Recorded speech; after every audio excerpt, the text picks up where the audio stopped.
जय Hind. Welcome to ज्ञान की पाठशाला। सबसे पहले क्वेश्चन देखिए दिया हुआ है, भगवान बुद्ध को ज्ञान की प्राप्ति कहाँ हुई थी। तो भगवान बुद्ध को ज्ञान की प्राप्ति बोध गया में हुई थी। और आर्य समाज की स्थापना किसने की? तो स्वामी दयानंद सरस्वती ने आर्य समाज की स्थापना की थी। पंजाबी भाषा की लिपि कौन सी है? तो गुरुमुखी पंजाबी भाषा की लिपि है। भारत की मुख्य भूमि का दक्षिणतम किनारा कौन सा है? तो कन्याकुमारी इसका दक्षिणतम किनारा है। सबसे उत्तर में पूछेगा तो कश्मीर, सबसे दक्षिण में पूछेगा तो कन्याकुमारी। भारत में सबसे पहले सूर्य किस राज्य में निकलता है? तो अरुणाचल प्रदेश में सूर्य सबसे पहले निकलता है। इंसुलिन का प्रयोग किस बीमारी के उपचार में होता है? तो मधुमेह बीमारी के उपचार में इंसुलिन का प्रयोग होता है। बिहू किस राज्य का प्रसिद्ध त्यौहार है? तो असम का त्यौहार है। असम राज्य का प्रसिद्ध त्यौहार बिहू है। ये अक्सर एग्जाम में ऐसे डायरेक्ट पूछ लिया जाता है। कौन सा विटामिन आंवले में प्रचुर मात्रा में मिलता है? तो विटामिन सी आंवले में प्रचुर मात्रा में मिलता है। भारत का प्रथम गवर्नर जनरल कौन था? तो विलियम बेंटिक भारत का प्रथम गवर्नर जनरल था। कागज का आविष्कार किस देश में हुआ? तो चीन में कागज का आविष्कार हुआ है। गौतम बुद्ध का बचपन का नाम क्या था? तो सिद्धार्थ गौतम बुद्ध का बचपन का नाम था। भारत में सशस्त्र बलों का सर्वोच्च सेनापति कौन होता है? तो राष्ट्रपति। यही तीनों सेनाओं का सर्वोच्च सेनापति भी होता है, इसीलिए हम बोलते हैं कि सशस्त्र बलों का सर्वोच्च सेनापति राष्ट्रपति। यानी और बात करेगा तीनों सेनाओं का सर्वोच्च सेनापति, तब भी राष्ट्रपति होगा। रतौंधी किस विटामिन की कमी से होता है? तो विटामिन ए की कमी से क्या होता है? रतौंधी होता है। पोंगल किस राज्य का त्यौहार है? तो हम बात करेंगे पोंगल की, तो ये तमिलनाडु राज्य का त्यौहार है। और गिद्दा और भांगड़ा किस राज्य के लोक नृत्य हैं? तो पंजाब के लोक नृत्य गिद्दा और भांगड़ा है। टेलीविज़न का आविष्कार किसने किया? तो जॉन डोगी बेयर्ड ने टेलीविज़न का आविष्कार किया था। भारत की पहली महिला शासिका कौन थी? तो रजिया सुल्तान जो थी वो भारत की पहली महिला शासिका मानी जाती है। मछली किसकी सहायता से सांस लेती है? तो गलफड़ों की सहायता से मछली सांस लेती है। इंकलाब जिंदाबाद का नारा किसने दिया? तो भगत सिंह ने इंकलाब जिंदाबाद का नारा दिया था। नेक्स्ट क्वेश्चन दिया है कि जलियांवाला बाग हत्याकांड कब और कहाँ हुआ? कब की बात करेंगे? तो 13 अप्रैल 1919 को होता है। और कहाँ की बात करेंगे? तो अमृतसर में ये हुआ था जलियांवाला बाग हत्याकांड। चलिए नेक्स्ट क्वेश्चन देखते हैं कि 1939 ईस्वी में कांग्रेस छोड़ने के बाद सुभाष चंद्र बोस ने किस दल की स्थापना की? तो फॉरवर्ड ब्लॉक की स्थापना सुभाष चंद्र बोस करते हैं। पंजाब केसरी किसे कहा जाता है? तो लाला लाजपत राय को पंजाब केसरी कहा जाता है। सैंडर्स की हत्या किसने की थी? तो भगत सिंह ने ही सैंडर्स की हत्या की थी। 1857 ईस्वी के विद्रोह में किसने अपना बलिदान सबसे पहले दिया? तो मंगल पांडे ने अपना बलिदान सबसे पहले दिया था। भारत की पहली महिला राज्यपाल कौन थी? तो सरोजनी नायडू जो थी वो भारत की पहली महिला राज्यपाल थी। नेक्स्ट क्वेश्चन देखिए, माउंट एवरेस्ट पर 2 बार चढ़ने वाली पहली महिला कौन थी? ये अक्सर एग्जाम में पूछ लेता है, संतोष यादव। ब्रह्म समाज की स्थापना किसके द्वारा की गई? तो राजा राम मोहन राय। ब्रह्म समाज की स्थापना इन्हीं के द्वारा की गई थी। स्वामी दयानंद सरस्वती का मूल नाम क्या था? तो मूल शंकर इनका मूल नाम था स्वामी दयानंद सरस्वती की। वेदों की ओर लौटो का नारा किसने दिया था? दयानंद सरस्वती ने ही वेदों की ओर लौटो का नारा दिया था। रामकृष्ण मिशन की स्थापना किसने की? तो स्वामी विवेकानंद ने रामकृष्ण मिशन की स्थापना की थी। वास्को डिगामा भारत कब आया था? तो 1498 ईस्वी में वास्को डिगामा भारत आया था। वास्को डिगामा कहाँ का रहने वाला था? तो हम बात करेंगे, रहने वाला था पुर्तगाली, यानी पुर्तगाल का रहने वाला था। हवा महल कहाँ स्थित है? तो जयपुर में हवा महल स्थित है। सिख धर्म का संस्थापक किस सिख गुरु को माना जाता है? तो गुरु नानक को सिख धर्म का संस्थापक माना जाता है। सिखों का प्रमुख त्यौहार कौन सा है? तो वैसाखी सिखों का प्रमुख त्यौहार है। लौह पुरुष किस महापुरुष को कहा जाता है? तो सरदार पटेल को लौह पुरुष कहा जाता है। नेताजी किस महापुरुष को कहा जाता है? तो सुभाष चंद्र बोस को नेताजी कहा जाता है। दिल्ली स्थित लाल बहादुर शास्त्री की समाधि का क्या नाम है? तो विजय घाट इनके समाधि का नाम है, समाधि स्थल जो है। महाभारत के रचयिता कौन है? महर्षि वेद व्यास महाभारत के रचयिता हैं। अर्थशास्त्र नामक पुस्तक किसने लिखी?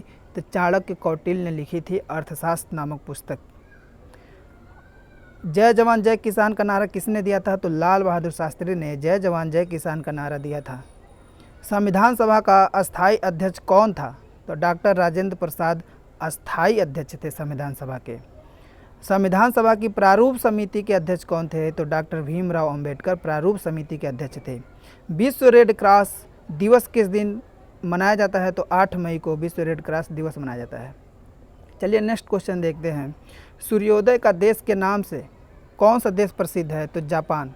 जापान सबसे पूरब में है, इसीलिए सूर्योदय जब होता है तो सबसे पहले वहीं सूर्य दिखाई देगा, इसीलिए इसको सूर्योदय का देश भी बोला जाता है। अंतर्राष्ट्रीय महिला दिवस किस तिथि को मनाया जाता है? तो 8 मार्च को। बहुत ही इंपॉर्टेंट क्वेश्चन है, अक्सर एग्जाम में आपको देखने को मिलेगा। अंतर्राष्ट्रीय महिला दिवस कब मनाया जाता है? तो इसको याद कर लीजिए, 8 मार्च को मनाया जाता है। क्षेत्रफल की दृष्टि से भारत में सबसे छोटा राज्य कौन सा है? तो गोवा है। ओणम किस राज्य का प्रसिद्ध त्यौहार है? तो केरल है। अब पोंगल की बात करेंगे तभी केरल। दिल्ली भारत की राजधानी कब बनी? तो 1911 में दिल्ली भारत की राजधानी बनती है। सबसे चमकीला ग्रह की बात करेंगे तो शुक्र जो है सबसे चमकीला ग्रह है। भारत का राष्ट्रीय पशु कौन सा है? तो बाघ है। बाघ जो है हमारा राष्ट्रीय पशु माना जाता है। भारत का राष्ट्रीय पक्षी की बात करेंगे तो मोर जो हो जाएगा हमारा राष्ट्रीय पक्षी। भारत का राष्ट्रीय जलीय जीव कौन सा है? तो गंगा डॉल्फिन राष्ट्रीय जलीय जीव है। भारत का राष्ट्रीय फल की बात करेंगे तो आम जो है भारत का राष्ट्रीय फल है। भारत का राष्ट्रीय फूल कौन सा है? तो कमल है। भारत का राष्ट्रीय पेड़ कौन सा है? तो बरगद है। अब भारत का राष्ट्रीय खेल की बात करेंगे तो हॉकी है। चलिए नेक्स्ट क्वेश्चन देखिए। भारत के राष्ट्रीय झंडे की लंबाई और चौड़ाई का अनुपात कितना है? तो 3:2 इसके लंबाई और चौड़ाई का अनुपात है। भारत का राष्ट्रीय गान किसने लिखा? तो रविंद्रनाथ टैगोर ने भारत का राष्ट्रीय गान लिखा है। चलिए नेक्स्ट क्वेश्चन देखते हैं क्या दिया है। भारत का राष्ट्रीय गीत कौन सा है? तो वंदे मातरम राष्ट्रीय गीत है। राष्ट्रगान की बात करेंगे तो जनगण मन अधिनायक जय है। भारत का राष्ट्रीय गीत किसने लिखा है? तो बंकिम चंद्र चटर्जी ने लिखा है। महात्मा गांधी को राष्ट्रपिता सबसे पहले किसने कहा? तो नेताजी सुभाष चंद्र बोस ने महात्मा गांधी को राष्ट्रपिता सबसे पहले कहा है। हमारा राष्ट्रीय पंचांग कौन सा है? तो शक संवत हमारा राष्ट्रीय पंचांग है। राष्ट्रगान गाने की अवधि कितनी है? तो 52 सेकेंड में राष्ट्रगान गाया जाता है, जो कि जनगण मन अधिनायक जय है। रेडियो एक्टिविटी की खोज किसने की? तो हेनरी बेकरल ने रेडियो एक्टिविटी की खोज की है। चलिए नेक्स्ट क्वेश्चन देखते हैं।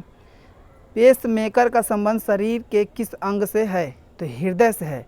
अक्सर एग्जाम में ऐसे आपको फंसाने के लिए दे देगा कंप्यूटर से है, फिर हृदय उसमें दिया रहेगा ऑप्शन, तो आप समझेंगे पेस मेकर कंप्यूटर से रिलेटेड हो तो गलत हो जाएगा। नहीं, ये हमारा होगा हृदय से संबंधित है पेस मेकर। मानव शरीर की किस ग्रंथि को मास्टर ग्रंथि कहा जाता है? तो पीयूष ग्रंथि को मास्टर ग्रंथि कहा जाता है। कार्बन का सर्वाधिक शुद्ध रूप कौन सा है? हीरा है, जो सबसे कठोर होता है।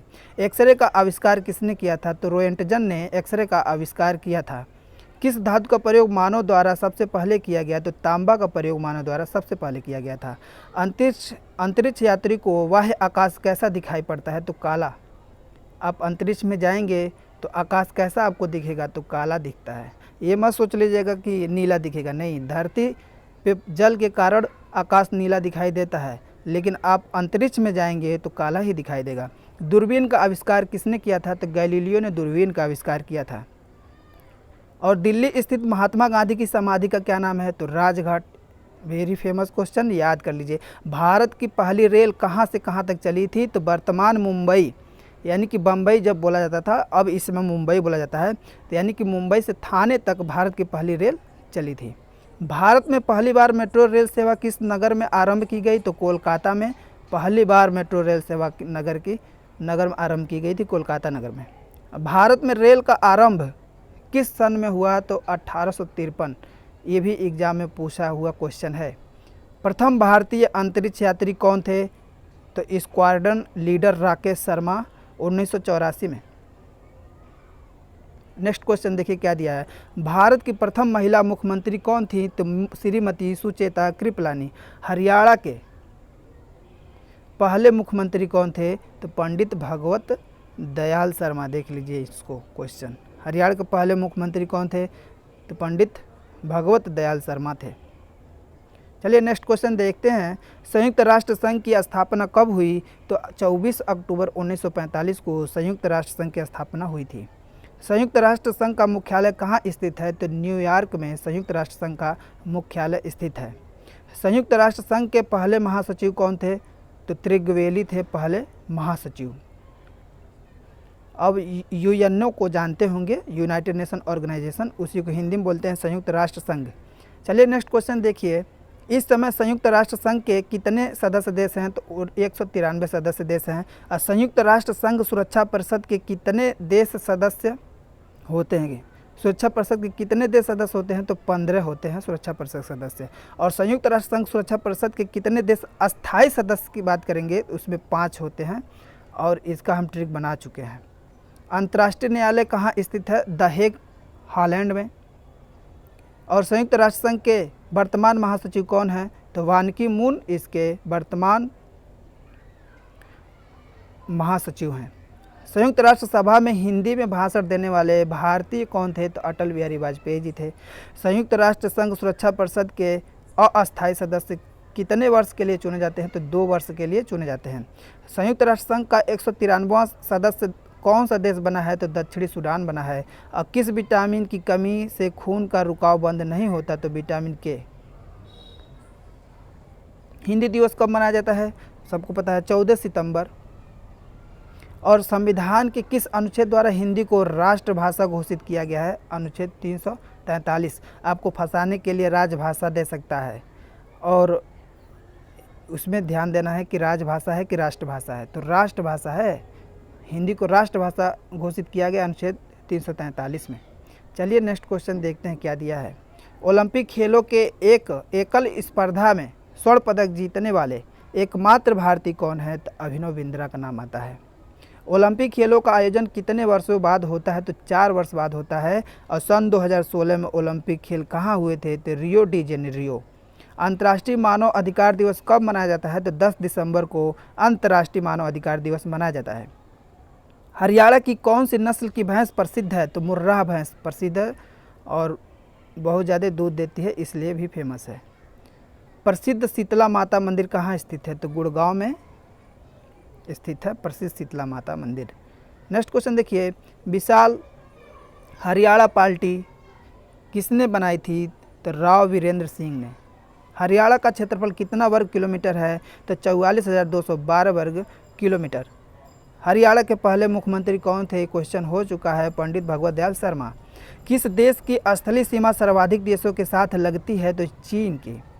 बैरोमीटर के पठन में तेजी से गिरावट की बात का सूचक क्या है? तो तूफान आने का संकेत देता है बैरोमीटर। भारतीय मरुस्थल का नाम क्या है? तो थार है। काजीरंगा राष्ट्रीय अभयारण्य किस राज्य में है? तो ये असम में है काजीरंगा राष्ट्रीय अभयारण्य। पृथ्वी अपनी धुरी पर किस दिशा में घूमती है? तो पश्चिम से पूर्व में घूमती है, ये बात नोट कर लीजिएगा। उज्जैन किस नदी के किनारे बसा है? तो शिप्रा नदी के किनारे उज्जैन बसा हुआ है। और निम्नलिखित में से कौन सी धातु बिजली की सबसे अधिक सुचालक है? तो चांदी है। गोबर गैस में मुख्य रूप से क्या पाया जाता है? तो मीथेन पाया जाता है गोबर गैस में। नेक्स्ट क्वेश्चन देखिए क्या दिया है। स्वतंत्रता मेरा जन्मसिद्ध अधिकार है और मैं इसे लेकर रहूँगा, किसने कहा था? तो लोकमान्य तिलक ने कहा था। राज्यसभा के सदस्यों का चुनाव कितनी अवधि के लिए किया जाता है? तो 6 वर्ष के लिए किया जाता है। और जबकि आप लोकसभा की बात करेंगे जिसमें सांसद होते हैं, उसमें 5 ही वर्ष का होता है। और राज्यसभा जो है इसको भंग नहीं किया जाता, और हर 2 साल में 1/3 वापस हो जाते हैं, बदल दिए जाते हैं, और 6 वर्ष का इसका कार्यकाल होता है, ये बात नोट होनी चाहिए। और हिंदी भाषा की लिपि कौन सी है? तो देवनागरी लिपि है। और हमारी आकाशगंगा का नाम क्या है? तो दुग्ध मेखला या मिल्की वे इसको बोलते हैं, हमारी आकाशगंगा को। नेक्स्ट क्वेश्चन देखिए क्या दिया है। हिंदी भाषा का पहला समाचार पत्र कौन सा था? तो उदंत मार्तंड, ये फेमस क्वेश्चन है, पता होना चाहिए। उदंत मार्तंड हिंदी भाषा का पहला समाचार पत्र था। तुलसीदास कृत रामचरितमानस हिंदी भाषा की किस बोली में लिखी गई है? तो अवधी में लिखी गई है। हरियाणा के राज्य कवि कौन कहलाते हैं? तो उदय भानु हंस कहलाते हैं हरियाणा के राज्य कवि, उदय भानु हंस, इनको याद कीजिएगा। आधुनिक ओलंपिक खेलों की शुरुआत कब और कहाँ से हुई है? तो एथेंस यूनान 1896 ईस्वी में। चलिए नेक्स्ट क्वेश्चन देखते हैं क्या दिया है। भारत ने किस खेल में ओलंपिक खेलों में 8 बार स्वर्ण पदक जीता है? तो हॉकी में 8 बार स्वर्ण पदक जीता है। भारत ने आखिरी बार हॉकी में स्वर्ण पदक कहाँ और कब जीता था? तो 1980 में मास्को में जीता था, जो कि रूस में है। ओलंपिक खेलों का आयोजन कितने वर्षों के बाद होता है? तो 4 वर्ष के बाद ओलंपिक खेलों का आयोजन होता है। अंतर्राष्ट्रीय ओलंपिक समिति का मुख्यालय कहाँ स्थित है? तो लुसान, स्विट्जरलैंड। लुसान बोलते हैं, स्विट्जरलैंड में है अंतर्राष्ट्रीय ओलंपिक समिति का मुख्यालय। और सन 2012 में ओलंपिक खेल कहाँ हुए थे? तो लंदन में हुए थे। ओलंपिक ध्वज में कितने गोले होते हैं? तो 5 गोले होते हैं। ये भी क्वेश्चन पूछा जा चुका है। एक ओलंपिक में सर्वाधिक स्वर्ण पदक जीतने वाला खिलाड़ी कौन है? तो माइकल फेल्प्स जो है सर्वाधिक स्वर्ण पदक जीत चुके हैं। सन 2020 में ओलंपिक खेल कहाँ होंगे? तो टोक्यो, जापान में होंगे। और नेक्स्ट क्वेश्चन देखिए, सन 2012 के ओलंपिक खेलों में कांस्य पदक जीतने वाली साइना नेहवाल का संबंध किस खेल से है? तो बैडमिंटन से है। भारत में ओलंपिक खेलों में पहली बार किस वर्ष भाग लिया था? तो सन 1900 में। ओलंपिक खेलों में भारत ने किस वर्ष भाग लिया था? तो सन 1900 में। ओलंपिक खेलों में पदक जीतने वाली पहली भारतीय महिला कौन है? तो कर्णम मल्लेश्वरी। ये पहली भारतीय महिला खिलाड़ी हैं जो ओलंपिक खेलों में पदक जीतने वाली हैं। बैक टू द वेदास, यानी वेदों की ओर लौटो, नारा किसने दिया था? महर्षि दयानंद सरस्वती ने। आप इनका पढ़ चुके हैं इसके पीछे वाले में। प्रसिद्ध झंडा गीत झंडा ऊंचा रहे हमारा, ये देखिए झंडा गीत है और झंडा ऊंचा रहे हमारा की रचना किसने की थी? तो श्यामलाल गुप्त पार्षद ने की थी। नेक्स्ट क्वेश्चन देखिए, पशुओं में मिल्क फीवर बीमारी किसकी कमी के कारण होती है? तो कैल्शियम की कमी के कारण मिल्क फीवर बीमारी होती है। मानव शरीर के किस अंग द्वारा यूरिया को रक्त से फिल्टर किया जाता है? तो गुर्दे द्वारा किया जाता है। किस एकमात्र भारतीय को अर्थशास्त्र में नोबेल पुरस्कार मिला है? तो प्रोफेसर अमर्त्य सेन, लेकिन अब 2 हो गए हैं जिनको 2019 में मिला है। भारत रत्न उस्ताद बिस्मिल्लाह खां किस वाद्य यंत्र के वादन में विख्यात रहे? तो शहनाई में। भारत के अंतिम गवर्नर जनरल कौन थे? तो सी राजगोपालचारी थे। भिलाई इस्पात संयंत्र का निर्माण किस देश के सहयोग से किया गया था? तो रूस के सहयोग से किया गया था भिलाई इस्पात संयंत्र का निर्माण। उत्तरी ध्रुव में भारत के अनुसंधान केंद्र का क्या नाम है? तो हिमाद्री है और उत्तरी ध्रुव में है ये। विश्व में माउंट एवरेस्ट पर चढ़ने वाली प्रथम महिला कौन थी? तो जापान की जुनको तबाई ने माउंट एवरेस्ट पर चढ़ने वाली पहली महिला थी। चलिए नेक्स्ट क्वेश्चन देखते हैं, पीलिया किस अंग का रोग है? तो यकृत या लीवर का ये रोग है। द्रव सभी दिशाओं में समान दाब पारित करता है, यह कथन किस नियम से संबंधित है? तो पास्कल का नियम केमिस्ट्री का है और बहुत ही अच्छा डिफिनेशन आपको मिल भी गया होगा कि जो द्रव होता है वो सभी दिशाओं में समान दाब पारित करता है। क्लोरोफिल का खनिज घटक क्या है? तो मैग्नीशियम है। एलपीजी गैस में क्या होता है? तो ब्यूटेन होता है। अब देखिए एलपीजी गैस की बात करेंगे तो ब्यूटेन और प्रोपेन दोनों आते हैं। अब बस इसका एक ट्रिक याद कर लीजिए, कभी नहीं भूलेगा। मान लीजिए कोई गैस सिलेंडर जिसमें एलपीजी गैस आती है उसको अपने सर पे ले करके जा रहा है तो उसकी बीपी बढ़ गई। क्या हो गया? उसकी बीपी बढ़ गई। 20 हो गया ब्यूटेन, 20 हो गया प्रोपेन। बस ये सिंपल ट्रिक है, ये कभी नहीं आपको भूलेगा। नेक्स्ट क्वेश्चन आप देखिए क्या दिया है, किसने सर्वप्रथम अशोक के अभिलेखों को पढ़ा? तो जेम्स प्रिंसेप ने अशोक के अभिलेखों को पढ़ा है।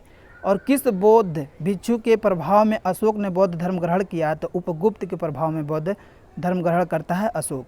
कौन सा मुगल बादशाह अशिक्षित था? तो अकबर। इसको अकबर महान बोला जाता है, ये अशिक्षित था, पढ़ा लिखा नहीं था। अमृतसर शहर की स्थापना किसने की? तो गुरु रामदास ने अमृतसर शहर की स्थापना की थी। गदर पार्टी का स्थापना कौन था? संस्थापक कौन था? तो लाला हरदयाल ने गदर पार्टी की स्थापना की थी। सिख इतिहास में लंगर प्रथा किसने शुरू की थी? गुरु अंगद देव। ये नोट कर लीजिए। सबसे प्राचीन वेद कौन सा है? तो ऋग्वेद सबसे प्राचीन वेद है और वेद की संख्या कितनी है? 4 है। किस सुल्तान ने अपनी राजधानी दिल्ली से दौलताबाद स्थानांतरित किया था? तो मोहम्मद बिन तुगलक ने अपनी राजधानी दिल्ली से दौलताबाद स्थानांतरित किया था। प्रथम पंचवर्षीय योजना कब प्रारंभ हुई थी? तो 1951 में प्रथम पंचवर्षीय योजना प्रारंभ हुई थी। चीनी यात्री ह्वेनसांग ने किस विश्वविद्यालय में अध्ययन किया? तो नालंदा में। नालंदा विश्वविद्यालय है बिहार।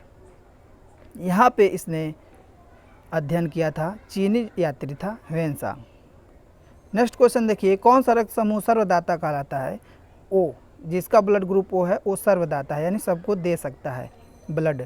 मनुष्य के शरीर में कितनी हड्डी होती है? तो 206 हड्डी होती है। सूर्य के प्रकाश से कौन सा विटामिन प्राप्त होता है? तो विटामिन डी सूर्य के प्रकाश से प्राप्त होता है। मादा एनाफिलीज मच्छर के काटने से कौन सा रोग होता है? तो मलेरिया रोग होता है मादा एनाफिलीज मच्छर के काटने से। टेलीविज़न का आविष्कार की बात करेंगे तो अलेक्जेंडर ग्राहम बेल ने इसका किया था, टेलीविज़न का आविष्कारक। प्रकाश की गति कितनी होती है? तो इकाई, दहाई, सैकड़ा, हज़ार, 10,000, लाख, यानी 3 लाख किलोमीटर पर सेकेंड ये प्रकाश की गति होती है। चलिए नेक्स्ट क्वेश्चन देखिए, पृथ्वी सूर्य का चक्कर लगाती है, यह सबसे पहले किसने बताया? तो कोपरनिकस ने बताया था, पृथ्वी सूर्य का चक्कर लगाती है। नेक्स्ट क्वेश्चन देखिए क्या दिया है, प्रकाश वर्ष का संबंध किससे है? तो खगोल दूरी से इसका संबंध है। स्वर्ण मंदिर कहाँ स्थित है? तो अमृतसर में स्वर्ण मंदिर स्थित है। चार मीनार कहाँ स्थित है? तो हैदराबाद में चार मीनार स्थित है। कुतुब मीनार की बात करेंगे तो दिल्ली में है। गेटवे ऑफ इंडिया की बात करेंगे तो मुंबई में है। इंडिया गेट की बात करेंगे तो नई दिल्ली में इंडिया गेट। ताजमहल की बात करेंगे तो आगरा जो कि यूपी में है। नेक्स्ट क्वेश्चन देखिए, आज़ाद हिंद फौज की स्थापना कहाँ की गई थी? तो सिंगापुर में की गई थी आज़ाद हिंद फौज की स्थापना। शिक्षक दिवस कब मनाया जाता है? तो 5 सितंबर को मनाया जाता है।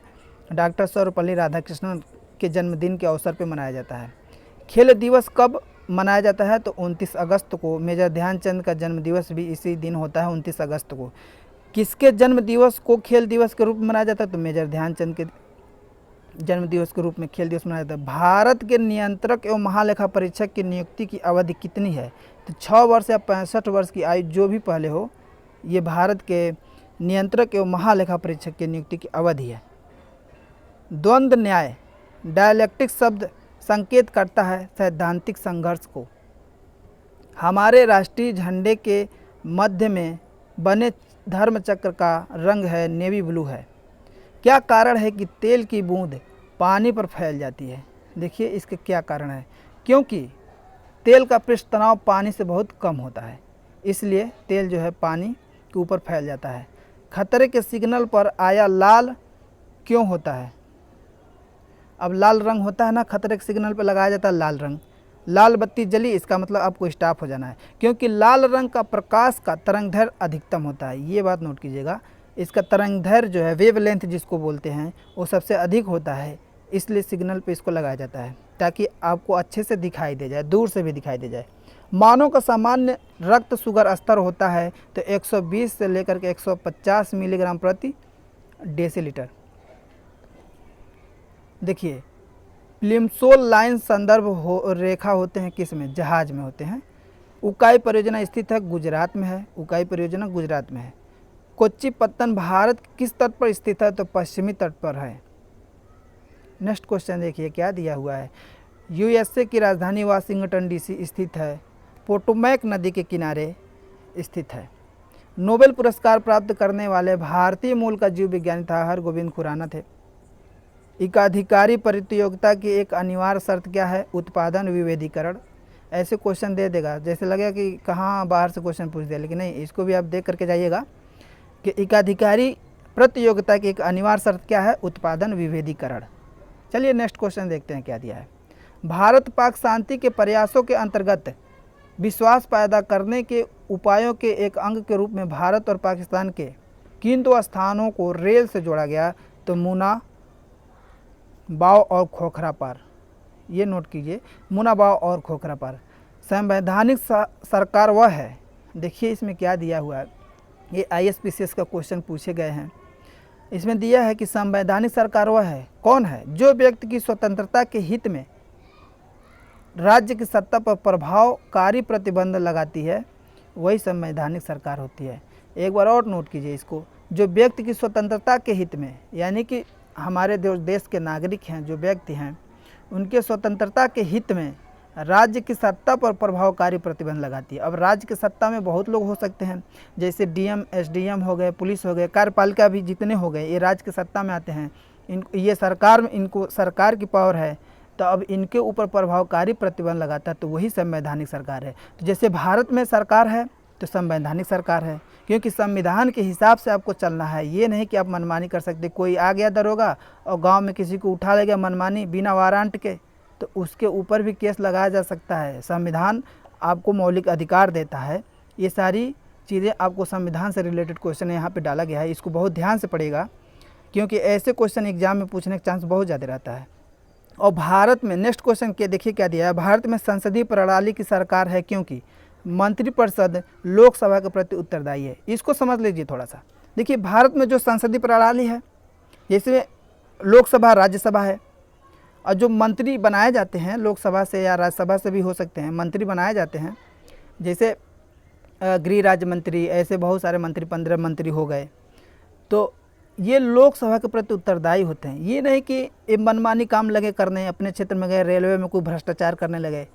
भाई अगर लगेगा प्रधानमंत्री को कि ये मंत्री सही काम नहीं कर रहा है, तो लोकसभा में ही उसका पावर उसको भंग कर दिया जाएगा और उनको मंत्री पद से इस्तीफा देना पड़ेगा, उनको निकाला जा सकता है। इसीलिए कहा गया है कि जो मंत्रिपरिषद है वो लोकसभा के प्रति उत्तरदायी है।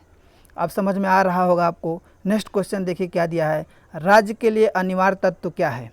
तो देखिए कोई राज्य कब राज्य कहा जाएगा, वहाँ पे जनता हो, वहाँ पे जनता जो जनसंख्या है, मतलब जनसंख्या यानी जनता, वहाँ पे एक सरकार हो और संप्रभुता हो और निश्चित भूभाग हो। ये 4 चीज़ें हैं, ये राज्य के अनिवार्य तत्व माने जाते हैं। अब जैसे मान लीजिए जनसंख्या तो है और सरकार नहीं है, तो कोई केस फंसेगा तो कौन उसको सुलझाएगा, आपस में काट मार होगा, कोई उसका संप्रभु। अब मान लीजिए देश है, मान लीजिए राज्य है, राज्य मतलब देश या सरकार से रिलेटेड आप कर सकते हैं। अब मान लीजिए कोई सरकार है वहाँ पे और सरकार किसी का गुलाम है, अपने बाह्य और आंतरिक मामले में कोई निर्णय नहीं ले पा रहा है। अब भाई पाकिस्तान आप पे हमला कर दिया तो आप चाइना से पूछने जाएंगे क्या, या अमेरिका से पूछने थोड़ो जाएंगे, आप उसका जवाबी कार्रवाई करेंगे। और यही इसी को बोलते हैं संप्रभु, यानी संप्रभुता। हम अपने बाह्य और आंतरिक मामले में खुद निर्णय लेंगे, कोई देश हमारे ऊपर ये नहीं कह सकता कि हमारे अनुसार चलो, नहीं। और उसका निश्चित भूभाग तो होना ही चाहिए। यही राज्य का अनिवार्य तत्व है। ये बहुत ही अच्छा संविधान का क्वेश्चन है। नेक्स्ट क्वेश्चन देखिए क्या दिया है, निम्नलिखित कथनों पर विचार कीजिए। अब क्या विचार करना है, पहला क्वेश्चन क्या दिया है, राज्य के चारों तत्व वैकल्पिक रूप से अनिवार्य होते हैं। ये देखिए वैकल्पिक रूप बोल दिया है यहाँ पे। बी क्वेश्चन दिया है, यदि चारों तत्वों में से एक भी अनुपस्थित हो तो राज्य की अवधारणा निरर्थक हो जाती है। ये क्वेश्चन ज़्यादा सही लग रहा है, इसलिए ओनली बी ऑप्शन इसमें रहेगा। नेक्स्ट क्वेश्चन इसी में देखिए क्या दिया हुआ है। नेक्स्ट क्वेश्चन है, निम्नलिखित में से कौन सा कथन सही है। तो पहला क्वेश्चन दिया है, संप्रभुता राज्य का सर्वाधिक महत्वपूर्ण तत्व है। तो अभी बताया ना कि आप अपने आंतरिक और बाह्य मामले में निर्णय लेने में अगर समर्थ हैं, तभी आप एक अच्छा शासक हैं या आपका अच्छा देश माना जाएगा। नहीं तो आप अपने आंतरिक और बाह्य मामले में निर्णय नहीं ले पा रहे हैं तो ये गड़बड़ है। तो ये क्वेश्चन हमारा ये सही लग रहा है। दूसरा क्या दिया है, बी वाला ऑप्शन, संप्रभुता राज्य की ओर सार्वभौमिक शक्ति है जिससे वह किसी भी भारत में अंतिम निर्णय को लेने के लिए स्वतंत्र है। देखिए वही चीज़ बात आ गई संप्रभुता की, कि अपने जो निर्णय लेगा वो स्वतंत्र रूप से निर्णय लेगा। तो ए और बी दोनों सत्य हो जाएंगे। अब 190 वाला क्वेश्चन देखिए क्या दिया है, ब्रिटिश भारत में वायसराय का शासन वस्तुतः राज्य नहीं था। क्यों नहीं था, देखिए संप्रभुता के अभाव के कारण। क्योंकि ब्रिटिश भारत में कोई भी वायसराय था या गवर्नर जो हुए, वो अपने बाह्य और आंतरिक मामलों में स्वतंत्र लेने के लिए निर्णय नहीं थे। वो तो भाई ब्रिटिश रूल के हिसाब से चलते थे। वो लंदन से कोई बन के आता था उसके हिसाब से चलते थे। ये मनमानी तो नहीं कर सकते थे, इनके ऊपर भी तो लोग थे। इसलिए ये बताइए राज्य के परिभाषा बन पाएगा इसमें, क्योंकि ये संप्रभु नहीं है, अपने बाह्य और आंतरिक मामले में खुद से निर्णय नहीं ले पा रहे हैं। इसलिए संप्रभुता के अभाव के कारण ये वस्तुतः राज्य नहीं था। चलिए नेक्स्ट क्वेश्चन देखते हैं, भारत के संदर्भ में संसदीय शासन प्रणाली में निम्नलिखित में से कौन सा सिद्धांत संस्थागत रूप से निहित है। तो मंत्रिमंडल के सदस्य संसद के सदस्य होते हैं, पहला क्वेश्चन दिया है। दूसरा देखिए क्या दिया है, जब तक मंत्रियों को संसद का विश्वास प्राप्त रहता है तब तक वो अपने पद पर बने रहते हैं। ये हम लोग ऊपर कर भी चुके हैं। और राज्य का अध्यक्ष ही मंत्रिमंडल का अध्यक्ष होता है, ये सी वाला बात सही नहीं है। ये केवल दो है, ओनली ए और बी। इसमें राज्य का अध्यक्ष ही मंत्रिमंडल का अध्यक्ष होता है, नहीं, ऐसा नहीं है। केवल मंत्री के सदस्य जो हैं संसद के सदस्य होते हैं। मंत्रिमंडल के सदस्य जो हैं संसद के सदस्य होते हैं, और संसद में राज्यसभा लोकसभा दोनों हो सकता है। जब तक मंत्रियों को संसद का विश्वास प्राप्त रहता है, यानी संसद जो है लोकसभा, खास करके लोकसभा ही मानी जाएगी लोकसभा के प्रति उत्तरदायी, यानी कि संसद के प्रति जब तक उनका विश्वास प्राप्त रहता है तब तक वो अपने पद पर बने रहते हैं। जब संसद चाहेगी ये भाई गलत काम कर रहे हैं मंत्रिमंडल, तो उनको बुला लेगी, वापस बुला लेगी, उनको इस्तीफा देना पड़ेगा। ये बात तो हम बता ही चुके हैं। चलिए नेक्स्ट क्वेश्चन देखिए क्या दिया है। भारत एवं अमेरिका की राजनीतिक व्यवस्थाओं के बीच निम्नलिखित में से कौन सी विशेषताएं समान हैं? तो अवशिष्ट शक्तियाँ केंद्र के पास है, दूसरा दिया है अवशिष्ट शक्तियाँ राज्यों के पास है, और तीसरा दिया राष्ट्रपति के पास तभी तो की शक्ति है। उच्च सदन में कुछ मनोनीत सदस्य होते हैं, तो केवल राष्ट्रपति के पास, मतलब इसमें होना चाहिए वीटो, पॉकेट वीटो वाला। राष्ट्रपति के पास पाके तभी तो की शक्ति है, यानी पॉकेट वीटो। यहाँ पे देखिए क्वेश्चन थोड़ा सा गलत लिख दिया गया है। राष्ट्रपति के पास क्या है? Pocket veto. ये क्वेश्चन सही कर लीजिए और यही सही है।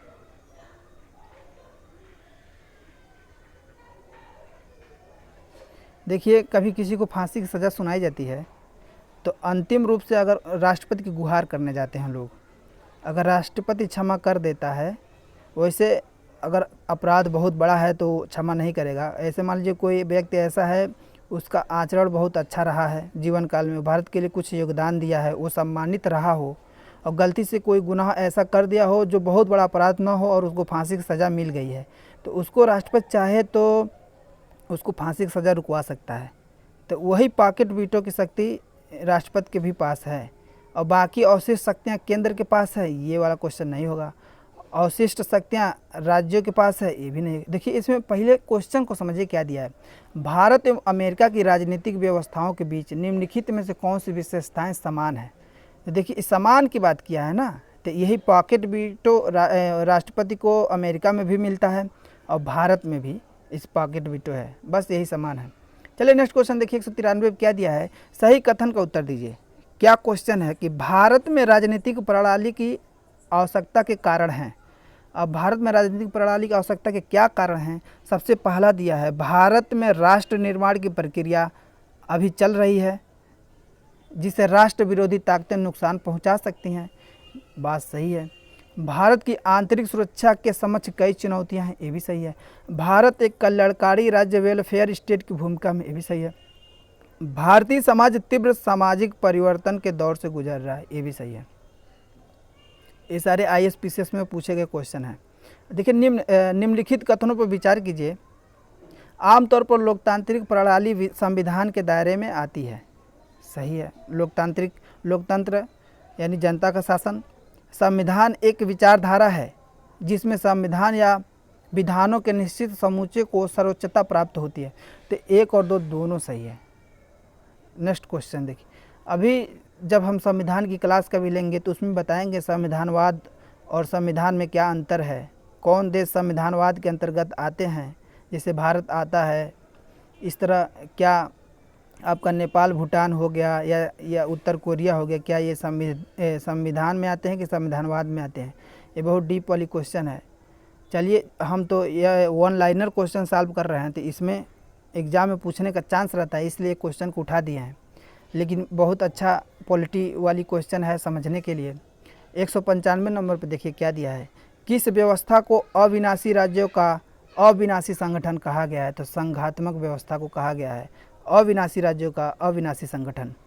अविनाशी राज्यों का विनाश ही संगठन कहलाने वाली व्यवस्था होती है, तो परिसंघात्मक व्यवस्था को ये कहते हैं।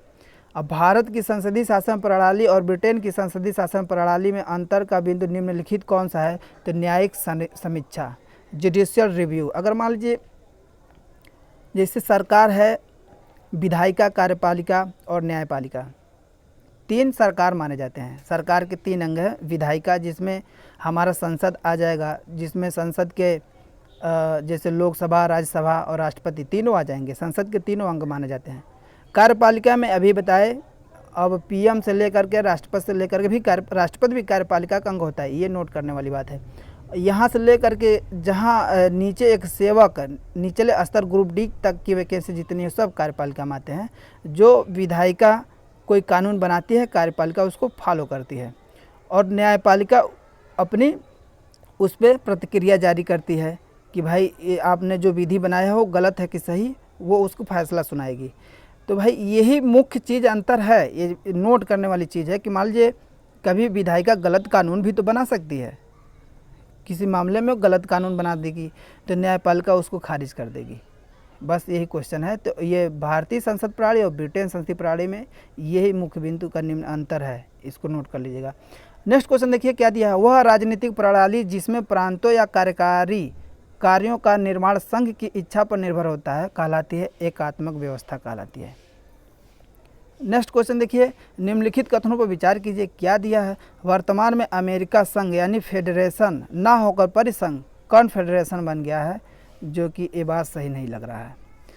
और एकात्मक व्यवस्था को विनाशी राज्यों का अविनाशी संगठन कहा जाता है। केवल 2 बहुत डीप के क्वेश्चन हैं, जब तक आपको थ्योरी ना पता रहे ये क्वेश्चन आप सॉल्व नहीं कर सकते। चलिए नेक्स्ट क्वेश्चन और लास्ट क्वेश्चन हमारा यहीं पे रहेगा। इसमें दिया है निम्नलिखित में से कौन सा सही है। अध्यक्षात्मक शासन प्रणाली की विशेषता है। अध्यक्षात्मक शासन प्रणाली की क्या विशेषता है। पहले दिया है कार्यकारिणी का प्रमुख राष्ट्रपति होता है, बात सही है।